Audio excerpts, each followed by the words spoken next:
Hello, everyone. I'm Yvonne Ryan, and I'm here with my fantastic co-host, Heather Ladd. And today, we're switching gears just a little bit. We usually focus on helping federal employees and their retirement and finances, but we've noticed something that's just too important to ignore. That's right.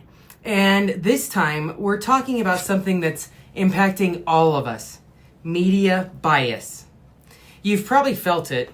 I mean, I was literally at my doctor's office for a routine checkup, and she looked at me exasperated and said, "I don't even know who to believe anymore." I've heard the same thing from friends, clients, and colleagues. I've heard it from everybody, I'll tell you. And it's everywhere. And it's exhausting. You hear the same story on 3 different channels, and somehow it's like they're reporting 3 different events. It's like watching a magic trick. Flashy lights, dramatic headlights, talking heads arguing, and you're left wondering, what's actually true? And that's not just frustrating, it's dangerous, especially for federal employees who rely on up-to-date and accurate information to make major decisions. Your retirement planning, your job security, your benefits, they can all be affected by how you interpret current events and policy news. You know, I actually go back, way back in this space. Before my time as a financial strategist, I led a VISTA volunteer program in St. Louis where we worked closely with community groups trying to get their voices heard in the media. We were tired of seeing only the bad news reported, so we formed something called a Media Access Group, and we wanted to spotlight stories that showed real local progress. And let me just add, Yvonne's being modest. She wrote a handbook to help other communities do the same. She even worked with the local CBS station to create a community advisory board, which was kind of a revolutionary idea at the time.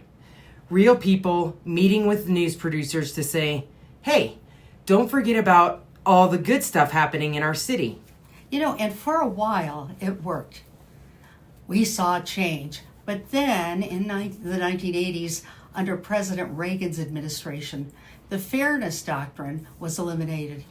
Not totally eliminated, but the doctrine had required outlets to have contrasting views aired, and that changed dramatically. Right, and without that regulation, stations could take sides, and they did. That's when we started seeing networks drift hard left or hard right. Suddenly opinions were being presented, and the truth became a matter of which station you were watching. And now, here we are. Headlines that stoke fear, hosts who shout louder than the guest, and virtual stories that often turn out to be totally misleading. The consequences, polarization, misinformation, distrust, and all of that affects not just our democracy, but our decisions, our security, and our sense of reality. And that's why we're doing this series. Part 1 is the context.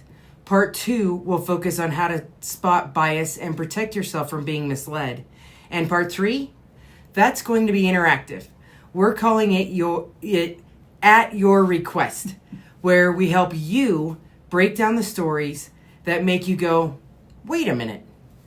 And you know what? Believe me, we're going to give you practical tools, not just opinions. We want you to feel empowered, not overwhelmed. So make sure to subscribe, and please share this series with someone who's ever said, I don't know what to believe anymore, because they're not alone, and we've got their back.